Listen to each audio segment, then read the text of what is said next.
Does it feel like medicine has failed you? It's all pills and procedures? Have you seen the overreach in healthcare policy and politics? I want to empower you with the knowledge that you need to make your own best decisions. Welcome to the Underdog RN podcast. Knowledge is power, so empower yourself. Hello, welcome back to the Underdog RN podcast. Today I want to talk to you about something I've gone through personally here lately in regards to my career, where I am really in a place that I'm questioning what I'm doing on almost a daily basis.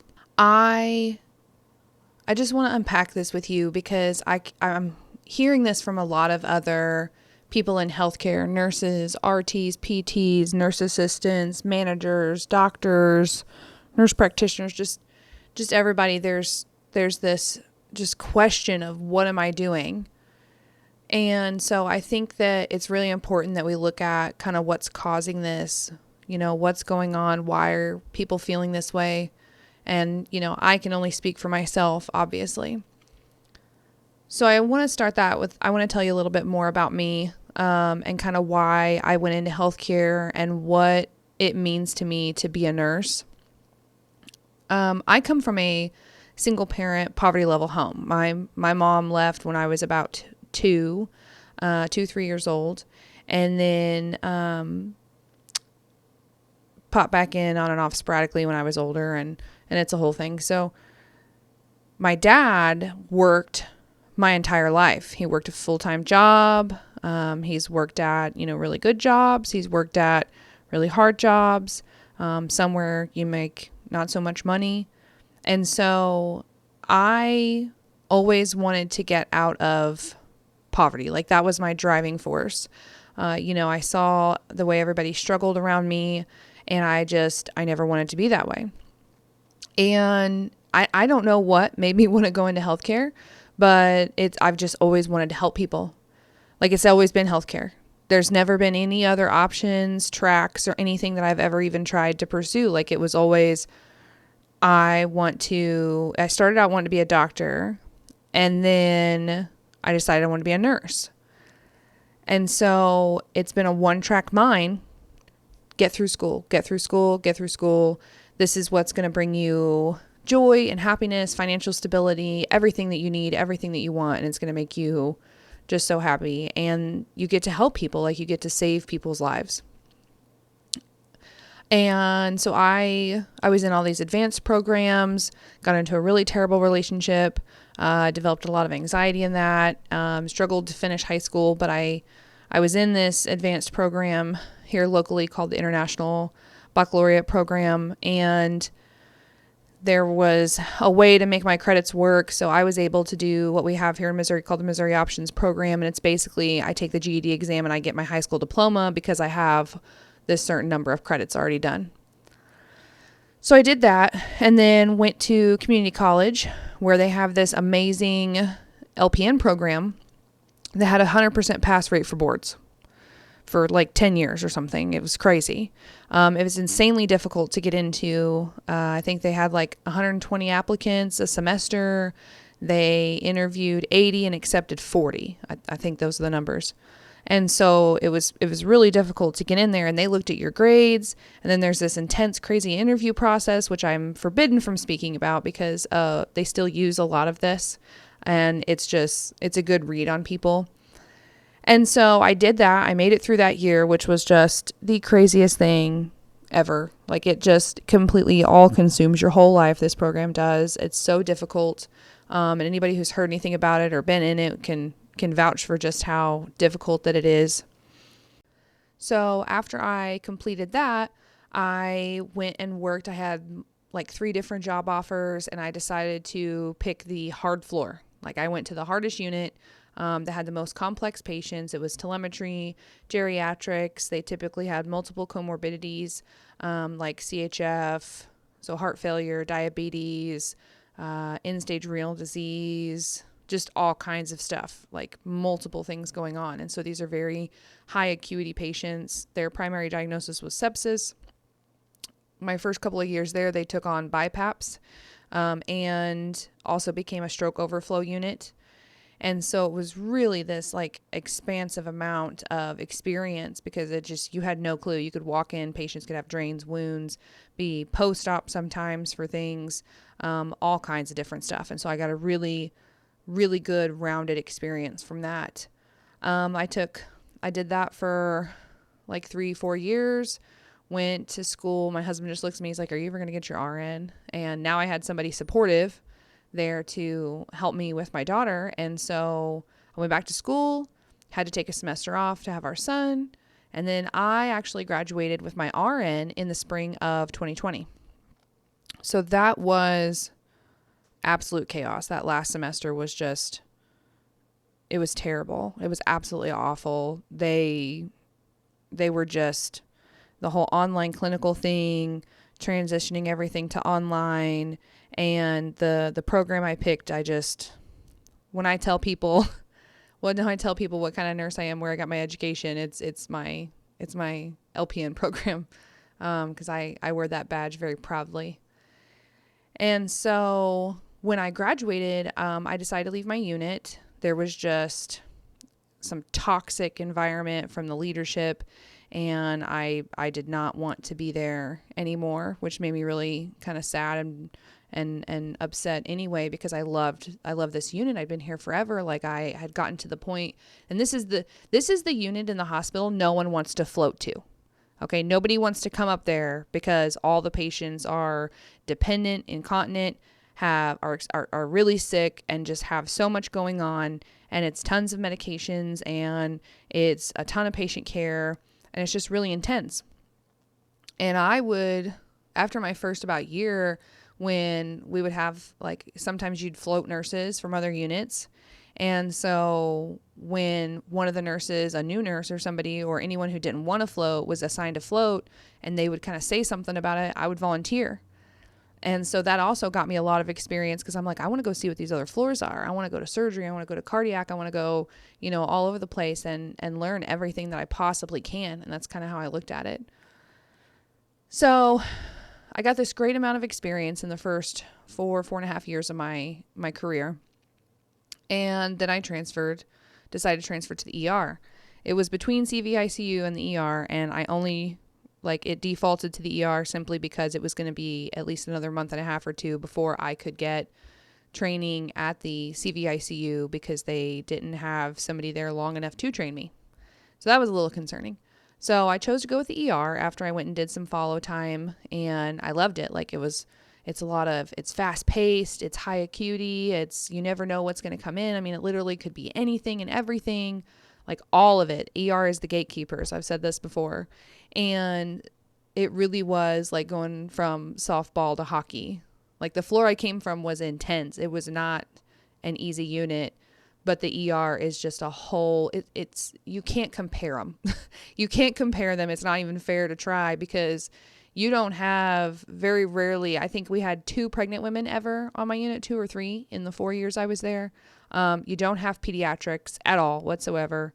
You do see, like, people that are alcohol withdrawing or, struggling with drug addiction, things like that. But it wasn't like it is in the ER, where they come in and they've been up for a week or 2 and are screaming at the top of their lungs they're an FBI agent and are trying to assault people.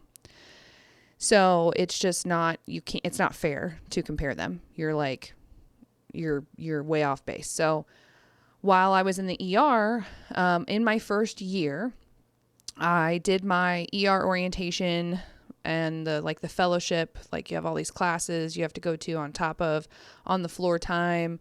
So I completed all of that. Got all my certifications that you need for your ER, ACLS, BLS, PALS, ENPC, all this stuff. It was a level 1 trauma center. So I had to get all of these different classes and certifications. I started my BSN after about 6 months in the ER and did 20 credit hours in 6 months. The last month of that 6-month period, while I was in classes, I also studied and took my CEN and got that, which is my certified emergency nurse. So that's kind of like, it's a certification that basically says, I know how to work in just about any ER. And you have knowledge in this field. I completed my trauma orientation at 8 months and or trauma orientation at 6 months, 8 months, something like that. And then triage was like right after that. And so in my first year, I got through all these things and like comfortably and confidently got through them because I studied a lot. I think I went home and studied almost every single day the first 6 months that I was in the ER. Anything and everything I could get my hands on. And when I studied for my CEN, I wasn't just studying test questions or, trying to do the bare minimum. Like if I came across something that I was not familiar with, I went through Reddit, researched it, all this stuff. And that's how I've always been. I love reading about healthcare. I love reading about diseases and meds and just all of it. I geek out on it. That's the thing I geek out on. So a little while after my 1 year was up, the mandates came and I left because I was not going to comply with that. And I also wasn't going to comply with having to submit paperwork for why I wasn't going to comply with that for my personal beliefs. I wasn't going to do it. And I didn't feel like I should have to. And I had a whole lot of reasons. I took it all the way to the top, CEO, president, CNO. I attended multiple of the meetings. Just that is a whole discussion I will tell you guys all about. And some of the people that listen to this know me and know exactly what I did. And so that can take up a whole lot of time. So I want to move on. So in result of that, I ended up leaving, took a travel job, and went to an ER in Georgia where I was the charge nurse after like 2 or 3 weeks because of my experience and where I had been and how comfortable I was in that environment. And that was an absolute nightmare. It was just, there was absolutely no resources. It was night shift. The equipment was not even close to being what should be standard at all or acceptable by any means. And it was just, it was terrible. And then I got pregnant and it was too unsafe. Like the violence that you face as a nurse in the ER is just, you wouldn't even believe some of the things that walk through that door or that you're expected to deal with. So I came back home, worked in a functional clinic, which was insanely interesting. They're like a combination functional and conventional medicine clinic. And it was so insightful and I learned so much stuff. And I'll be talking about that all through my podcasts because it just rocked my world. The things that I read, the things that I heard, the research I did, all of it. And now I do kind of a critical care type of nursing. And I don't know where I go from here. Like that's the struggle I'm in. Like I feel this drive to be politically involved. I feel this drive to, be a part of a new system. I feel this drive to, do this, educate people inside and outside of the system and speak up for them. Like that's where my passion is in patient care and in healthcare worker advocacy. Like we need somebody standing up for us and speaking up for us. And we're the only ones that can do that because we're the only ones that know what we go through. And so I'm seeing a lot of other nurses struggling. Like I talk to them when I work and it's with all kinds of different things. Some of them get put into these positions and because they have experience somewhere else, they get this, we all get an orientation and it's X amount of time long, depending on your experience and your comfort and all this stuff and whatever. But there's just like this lack of experience and knowledge and then applying that. Like if you don't get a good base, it's really hard to catch up. Like I was lucky that I made the decision that I made to go to the unit that I did and then also jumped at every opportunity to learn anything and everything that I could. And I keep trying to give people like nurses I see struggling that feel intimidated by, practitioners, nurses I see or hear that, they're like, I just don't feel like I know what I'm supposed to know. I try to give them tips. I'm like, look, if there's something you come across, like a disease process, a medication, you need to know kind of the base of like what you're dealing with, but then like write it down. Like I took sticky notes home every single day, my first year at least and more. And then I did the same thing again when I transferred to the ER. I had notebooks full of stuff because that's how I learn, is writing stuff down. But I would go home and I would read about this. I would read about these drugs. I would read about these procedures. I would read about these different disease processes and different things. And when you see it in person and then you even go back and research it, even if you don't know, you learn it better. So I think it's really important. Like I think that's a huge thing. Like, and you have to make that a commitment in healthcare now, because you can sit there and watch the 400 videos that when you start at a new place are assigned to you for education, but you're not going to absorb all that. You are not going to absorb like 80, 90 videos of this stuff, and it's clicked through and it's like, oh my gosh, just get through it already. I know this, I know this, I know this, I know this. And so, it's a dedication. It's time consuming on your end, but it's so worth it. I also tell people, like, ask, just ask.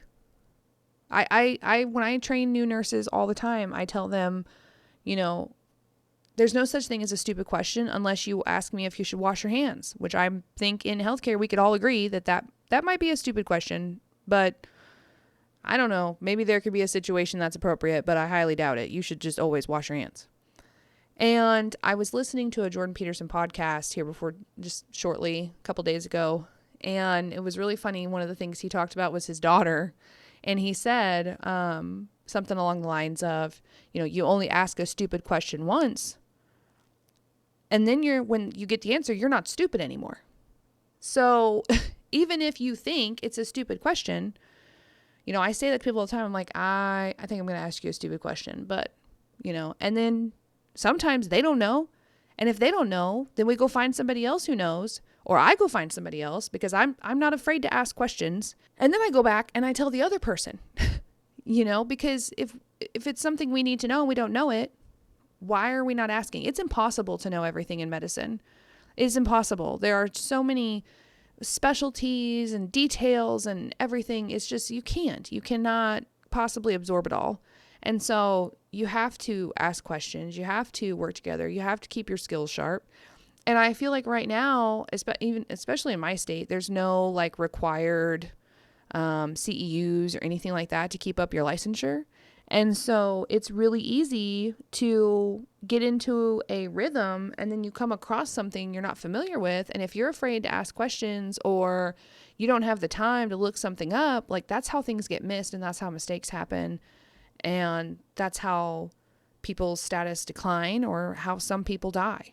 One of the less enthusiastic things I say, I'm like, most places you go to work now, especially in acute care, is that they have free education. Like, the education that you're assigned, there's actually, like, you can go in there into like their library or catalog or whatever it is and find classes on the things that you don't feel so great about. And so that is something you would actually, be curious about and engaged in. And if you learn like that, then those resources are available to you, and they're generally free when you're employed. So these are all things I tell nurses who like are struggling with the knowledge part of it. I think it's important to realize that this attitude, this dedication, it empowers you. When I have situations where I have a patient who is, seriously confused and is out of control, or is really struggling and just screaming, or, being aggressive, or any of this stuff, I'll have other nurses, and I've seen this throughout my entire career, where this is happening and they're just overwhelmed. Like, they're in a state of panic. They're in a state of being overwhelmed, and it's just too much. And they don't know what to do. They're like, I can't do this. I can't do that. The doctor won't give me anything to help them, or do anything for them. And I don't even know what to ask for. I don't know what to say. And I will go and I will, what medications are they on already? What is their history? What is the reason for this? Okay. Well, have you thought about this? Have you thought about that? Did you ask for this? Did you ask for that? And they're like, most of the time they're like, no. Or, yeah, I tried asking, but they really don't want to give them anything, or they don't want to, do this or that. And then I will go, and I've started asking anymore, because I don't want to step on toes. Like, am I going to be overstepping here if I get involved? No, whatever. And most of the time it's that they don't care. They want the help. Other nurses want help. And I will go and I will talk to the practitioner and say, hey, this is what's happening. I understand they're getting this, this, and this, or they're doing this, this, and this, and they've had this and this, whatever the situation is. And then I will say, can we do this? Can we do this? We cannot leave them in this state. So what are we going to do about it? We can't just leave them like this. I had a situation like this the other day, and I just confronted the practitioner. I said, this is not okay. This is not okay. You need to do something. There's nothing else as far as what nursing can do. So it's like, this is an appropriate situation for more medication. And the nurse is like, how did you do that? Well, when you have confidence in your skills and in your knowledge, doctors, nurse practitioners, PAs, like the people you're asking this of trust you because they know you know what you're talking about. They know that you're going to follow up, that you're going to monitor, that you're going to do all the things that you should be doing and that you know what you're doing. And so it really empowers you and you feel better. You feel more confident, in yourself and in your skills. And also, like, just like I said with the example, if I go to somebody and they don't have the answer, then I'm like, okay, well, we both need the answer now. And I will go find someone who does. And then I will come back and tell them, like, you could end up helping somebody else. I've also heard a lot, like, nurses are afraid to leave their units. They're afraid to try something new, go somewhere new. And sometimes, I think that's appropriate. I don't think it's ever appropriate to just be scared of trying something new. But I think that it's a good idea to expand your knowledge, to expand your experience. Because the more that you know, the more that you've seen, the more that you've dealt with, the better you're going to be at your job, the better you're going to be at what you do because you have so much more knowledge.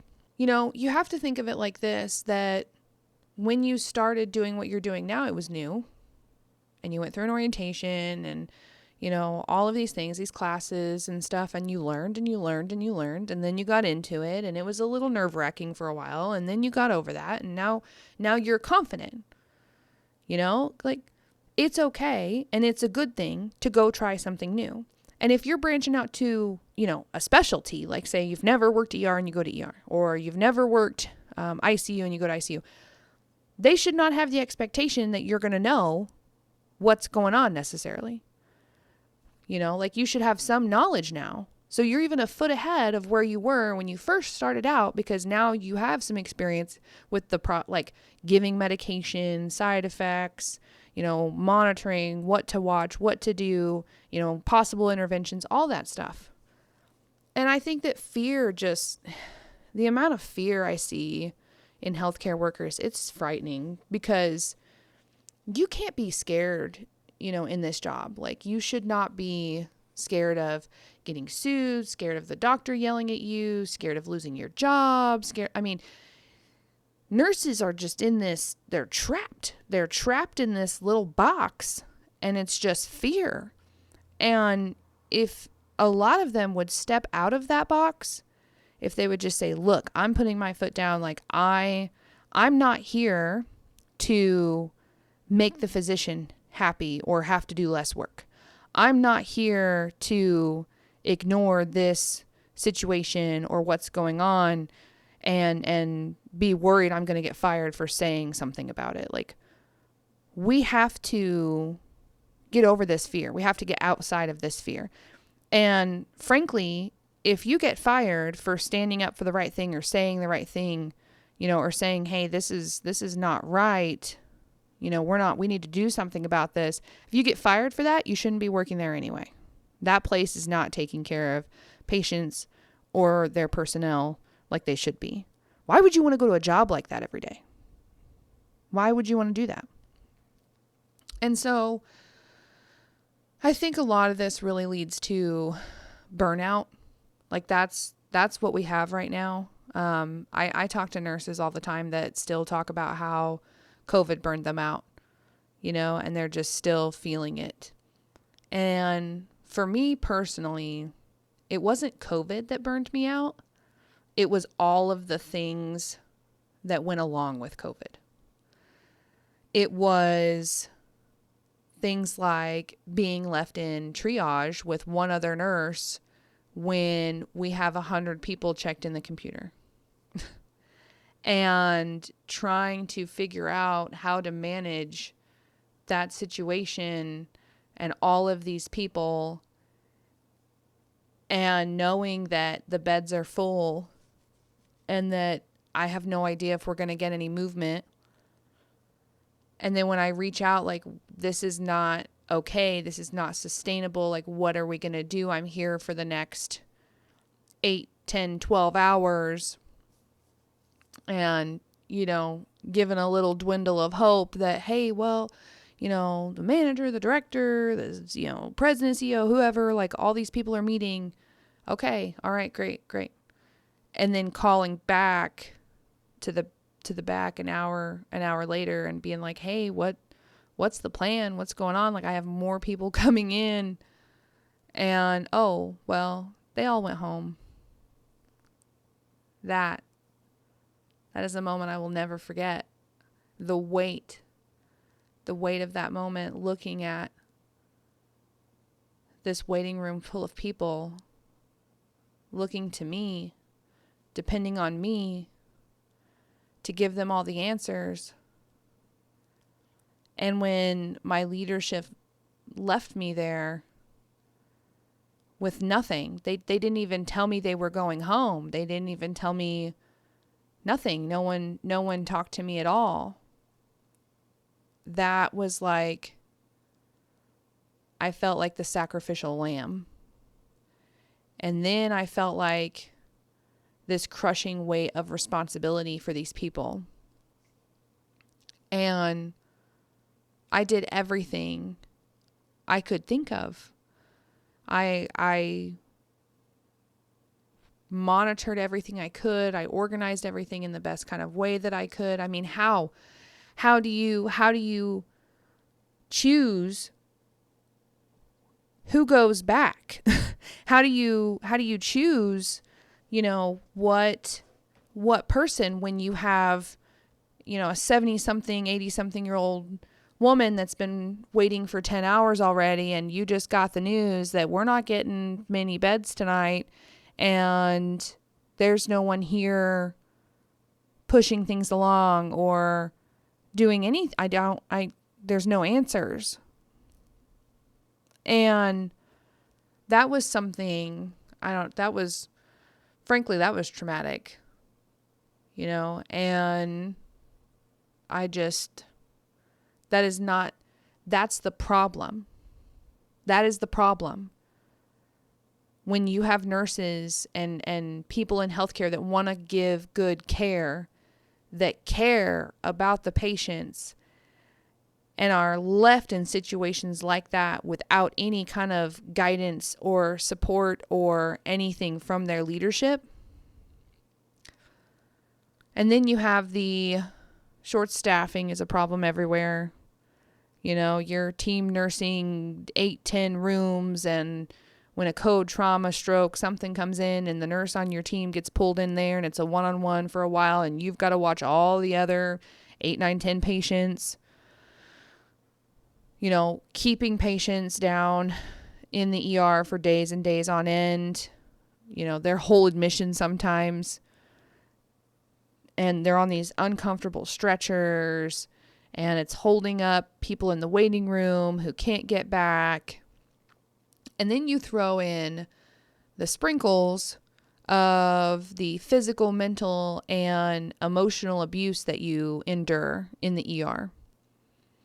Like, I knew 3 separate times when I was on shift that someone was assaulted.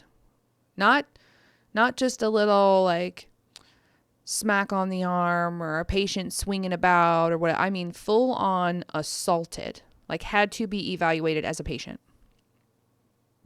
by people under the influence of drugs or alcohol. And then getting this like tension response of, well, what could you all have done differently? And that's one thing about the ER that I loved. It's like, it's like the mob. It's like a family. They advocate for each other. They fight for each other. And ER nurses, they don't They don't care. Like they are not going to listen to a bunch of BS about the fact that, well, de-escalate this person. That person is delusional. They think they're an FBI agent.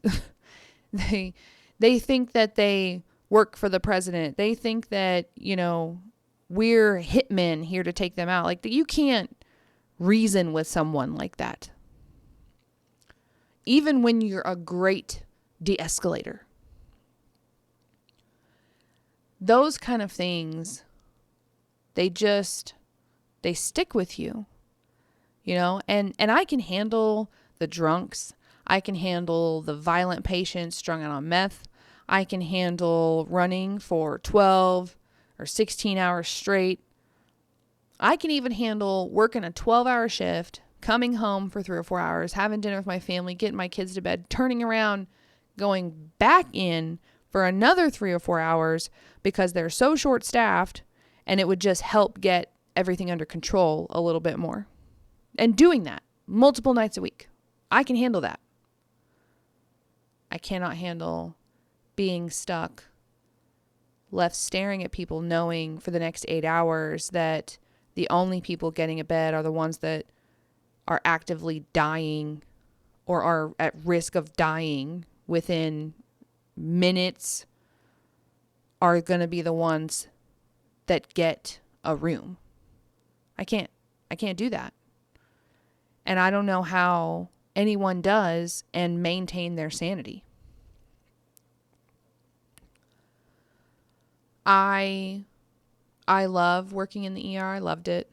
I loved the energy. I loved the drive. I used my skills, and I got a little taste of this, what I used to do the other day when we had a patient crash, and I was able to intervene and help and lead a team and work with people and just see what I'm doing have such an amazing impact on this patient's outcome and how they're doing. And it just kills me and makes me bitter to know that none of that mattered.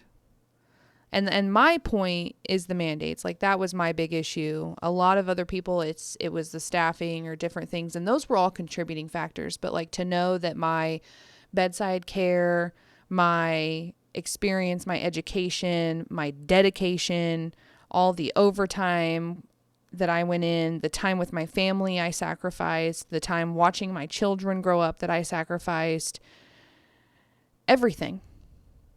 Like, I gave my all the time. And, I've now come out the other side years later, and I see it as maybe it's a silver lining in a way, because I now compare that place with an abusive relationship. Piling on the guilt to get you to come in, bribery for terrible situations. Oh, it's a $90 an hour bonus on top of your pay. Like, just craziness. And it was like an abusive relationship. And you just keep going back. And you do it because you love the patients and the people you work with, but still, like, that's not healthy. And the amount of time I gave to that, it's what keeps me from going back. Even to places that I know I could. I can't do that. And so I've never been the kind of person left out here wandering, and I'm really at a point where I'm struggling to settle down on something because I want to do so much. I want to help people so badly. And so I'm kind of working through that. And in working through that, I'm finding things and information and talking to other people. And I'm trying to figure out like what my long-term goal is. At the time when my world flipped upside down, I was on track for, get trained as flow. I was told that a charge nurse position is something that they wanted me to to be able to do after I got that additional training. And then I wanted to go into supervisor. I wanted to do my BSN and then do a dual MBA MSN and help really build that gap between what I call the ivory tower. All of these executives and people that you never see, but you get emails from all the time, and their pictures down there, but you still don't recognize them in person because you've never met them. And the frontline healthcare worker.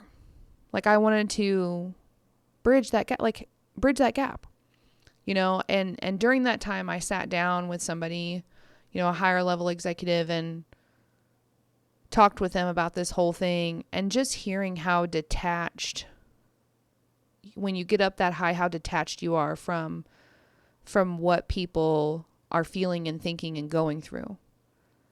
And it makes me wonder, like, why there's this chain of command, right? That you take your complaints up, but does the information not travel as well?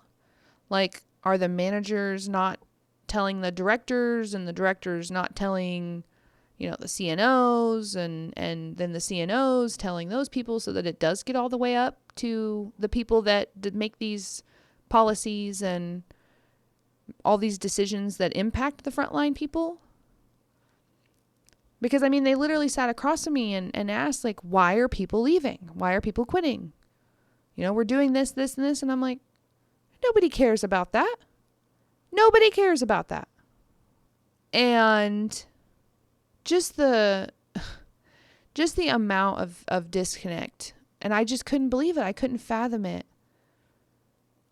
And I'm like, where's the breakdown? And it's because, especially, and I hear it from hospitals all over, that, like, once somebody gets into a manager role, two things happen in mainstream medicine generally. And this is generally speaking, this isn't everything, and this isn't everybody, and I'm not picking on just directors and managers. There are great leaders out there. There are absolutely fantastic leaders out there. I have seen leaders work 80 hours a week to go to all of their meetings, or most of their meetings during the day, and then turn around and come work the floor in between, and then, stay late, come in early, live in their office for a couple of days because it's so bad of staffing, so that just because they are also a nurse and can take care of patients, like, I've seen them do this, and that's just above and beyond. It's insane, and they are fantastic. But typically what happens to them is they get burned out. They get tired of going to these meetings and saying what's actually happening, what people are actually thinking, what they're feeling, and then being fed these cookie cutter responses. That's what things are now in medicine. They're cookie cutter. You see a new CEO, sends out an email of, oh, well, we're in this together. I have some really innovative ideas. Well, you didn't have an innovative enough idea to write an original email. The template for this is something I could come up with off of Google. What innovative ideas do you have? And in all practicality, how are you going to implement those? And how is that going to impact me? That's what people want to know. If you're a CEO, if you're some executive or whatever, that's what we want to know. We don't want to hear that you have innovative ideas. We don't want to hear that we're in this together, because we're not in this together. You are not out here being punched in the face or spit on or a head smashed into the wall or left with 100 people staring at you, expecting answers, angry, sad, broken, hurting. No, we are not in this together. That's where the problem lies. Because once you start just going to meetings, you lose touch. Even if you want to be good, you lose touch. If you don't come spend time on the floor, if you don't talk about the hard issues, you know what? If you want to be an innovative leader, send out an email. Or go to every unit and talk to everyone and have a real heart-to-heart. you know what, guys? This is our situation. I know you guys are carrying a lot of weight. I know that this is hard on you. I know you guys are stretched super thin and you're not being able to provide the care that you want to provide. And this is what I'm doing about it. And then offer up some real solutions, right? You want to know why you can't get people to come and work for you? Because when someone in a nursing travel group posts that they're coming to take a job or thinking about taking a gig at your hospital, you've got 150 comments in the first 2 hours talking about the toxicity of this place. Because you have taken everyone from a manager level up and incentivized them to, I'm going to say it, kiss your bum. When you incentivize meeting metrics with bonuses and all of this other nonsense that turns everybody into a puppet when they get into these positions where they can't talk straight to you anymore, where they can't, where somebody gets let go and they're just poof. They're just gone. It's never mentioned or talked about or nothing. When you have people in positions like charge nurses, managers, directors, CNOs, CEOs, supervisors, whatever, when you have people in positions of leadership and everyone knows they are a toxic person, everyone has had problems with them, the majority of people have reported these problems and absolutely nothing is changing. These are the things that kill your morale. And when your morale dies, you get worse patient outcomes. You get high rates of turnover. And you then incentivize with big money for these contracts to come and work for you. Oh, we'll pay you $2,500 a week, $5,000 a week, $7,500 a week. And then you draw in people who have no clue what they're doing. You will get some good people that want to work for the money, but then you're bringing in the people that are there for the money. And you also draw in the people that are like, well, I think I can do that. And we had this happen a lot in the ER.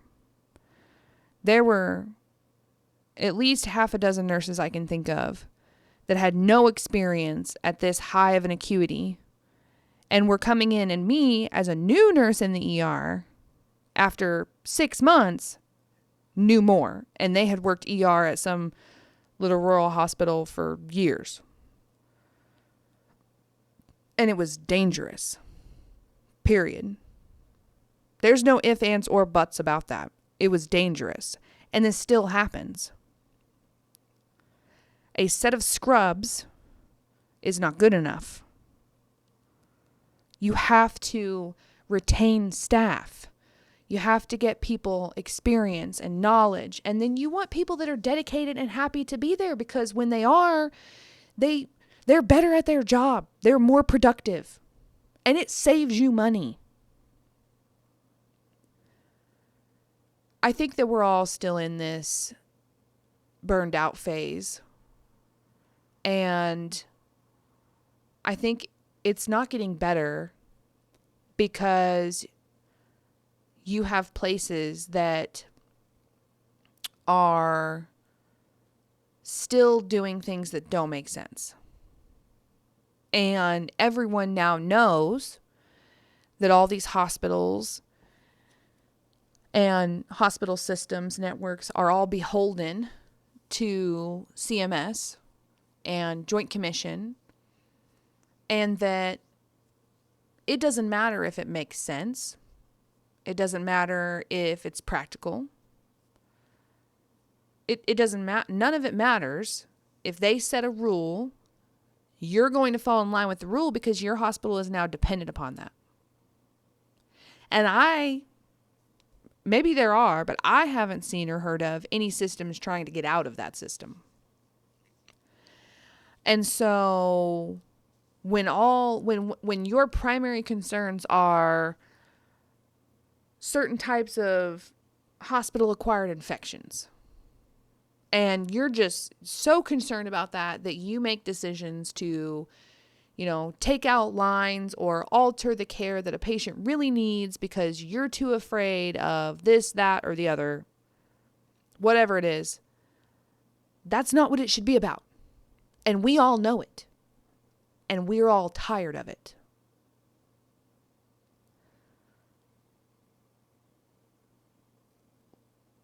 In mainstream medicine, if you're not a yes man, and if you don't know the right people, you're not going to get anywhere. That's just how it is now. And then when everything fills up with people who either new people and have no experience in that area and then take a position of leadership and have none of the respect from the staff because they all know this person doesn't have a clue, you again kill your morale. Or when you have people that are hiring their friends or are hiring people because they know them, then there's no trust in the chain of command system. And the fact that we are all so censored, we are all so, there's a line like being professional, right? Acting professionally, speaking professionally, that is very important to maintain. This is a profession, and it's a very highly respected profession. And I'm one of those people that will walk straight into a supervisor's office and say, look, this is the feeling out on the floor. This is what people are saying. This is what people are thinking. And I don't give names. And I even say that. I'm like, I'm not going to give you names, period. I will not give you names. And if you don't like what I'm saying and if they want to fire me, I guess I'll find another job, hopefully. I care. I do what's best for my patient. I'm not here to, like I said, make the doctor's life easier or give them less work to do. I'm not here to, step around things and, nobody wants to say anything about that. Why? Why not? Like, we've got to squash that. Somebody. If you're listening to this, be that person. None of us can really afford to lose our jobs, lose our income. But frankly, anymore, it doesn't really take a whole lot to get another job. I hate that because, there should be some expectations, but you can learn. And I have found it quite refreshing lately at the place I'm at, that when I do that, when I go and I speak to a supervisor and I say, look, I'm concerned about this, or this is what people are saying, this is what people are feeling right now, and I would just suggest to you that you address that in some way, because if you don't, you're going to end up losing more people. I have had that very frank conversation not too long ago. And it was fairly well received. And I even was like, I know you can't say much because of your position. And I get the whole system. I get it. But I'm just telling you. And I was fairly surprised that it got addressed and it was handled and it's no longer an issue anymore. And then it was addressed publicly. So you never know. Like, you might have somebody in your leadership that is on your team. And even if they don't completely get it, or they can't impact the real change that they want to, you can hope that when you do have those very frank discussions, that they listen and that they're going to try to do something about it and do better. So this was a whole lot. And I think it's important that we have these conversations, though.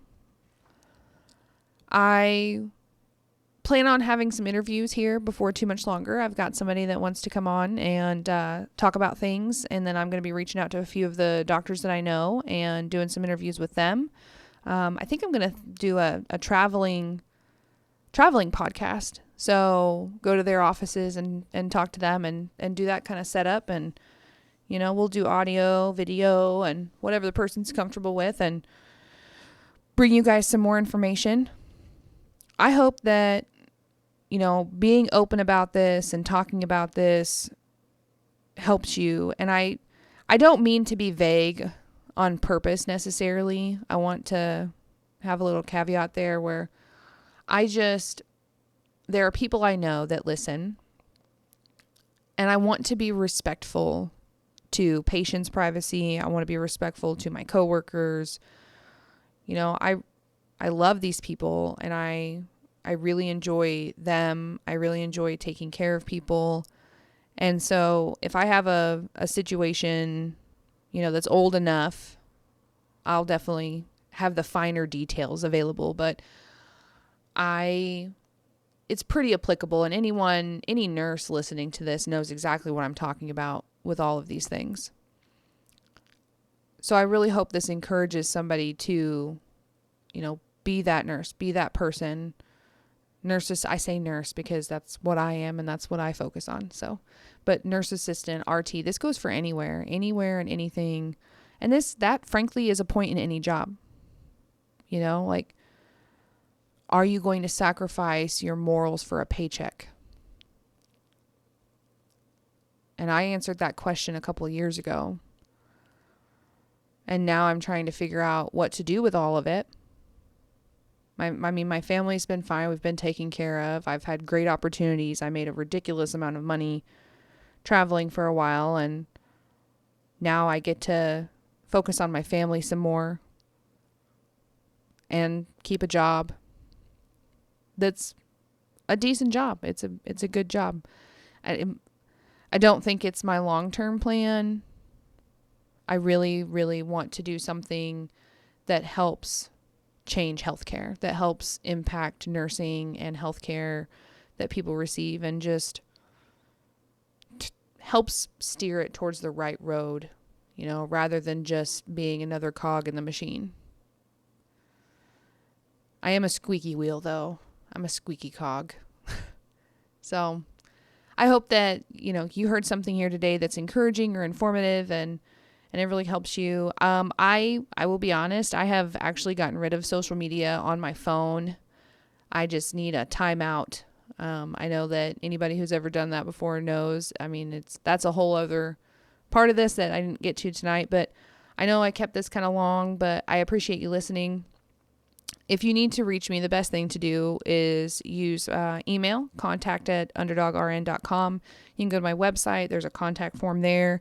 I'm still working on pieces of it and putting it together and making it as informative and resourceful as possible. I hope to add a list of books that I've read that are educational and, taught me some things and all kinds of stuff. So I'm going to keep doing this, and I hope that it brings you something, and feel free to reach out. Thank you for tuning in today. I hope that you found some of the information insightful and helps you advocate for your own care or someone else's. I want to encourage you to follow me on Twitter, Rumble, YouTube, Telegram.